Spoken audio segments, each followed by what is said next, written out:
Hello, welcome back. The next thing we are going to look at is Chinese medicine.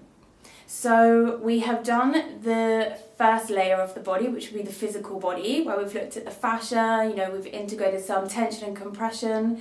And the next thing to lay upon that is the energy. So remember I said we have 4 dimensions. We have the anatomy, which is the physical body, then we have the energetic body, the mental frame, and the emotional dimension.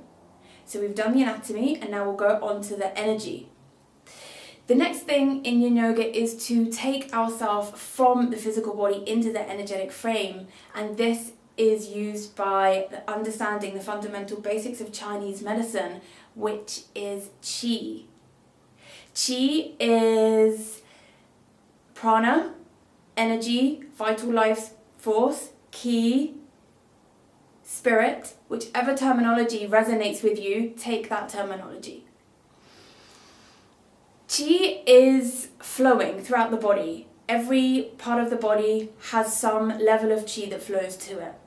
And the principle of Chinese medicine is that qi must be freely flowing at all times, to every part of the body. And when it is not freely flowing, whether it is excessive somewhere, there is a build-up, there is too much somewhere in some channel, or there is deficiency, there is not enough somewhere in the body throughout some channel, or there is some level of stagnation or blockage, then the qi is not so much freely flowing and disharmony is happening. And when disharmony is happening somewhere in the body, in the energy pathways, then so is some level of imbalance, which can then affect you emotionally, mentally, and also physically. So the idea is that qi is freely flowing, but how do we do this through Yin Yoga? The way that we do it is by placing ourselves into a Yin Yoga asana. We positively manipulate the tissue by putting ourselves into the Yin Yoga asana. Then, by the target area, meaning the area that we are targeting. So if we are going into a forward fold, the target area would be the hamstrings or the back line of tension, the back line of tissue in the body.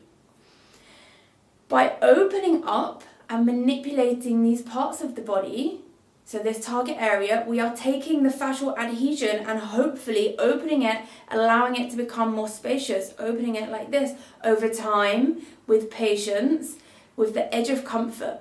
This is a physical dimension. And you think, okay, how does this add on to Chinese medicine? The energy pathways flow through the tissue, and the primary meridians, that you may know them as, run through the myofascia, which is the fascia around every muscle fibre, otherwise known as the deep layer of fascia, otherwise known as the second layer of fascia. And by the energy pathways running through this fascial matrix and this layer of the fascial matrix, we can subtly manipulate the flow of qi by enhancing, allowing the qi to flow freely, by intelligently saying, hello, we need to wake up, we need to do our job, we need to create some sort of flow here. And so when we physically put the body into a certain position, we're manipulating the fascia, which is exactly where the meridian pathway travels through, and then we can subtly open up the channels, stimulating the channels to help the health and the flow of the qi. This is sometimes considered a little bit like acupressure, or you could call it a very subtle form of acupressure. Over an hour class or a 1.5 hour class of Yin Yoga, maybe it won't make the greatest difference. You're not necessarily going to walk out with a harmonized body and mind just after an hour.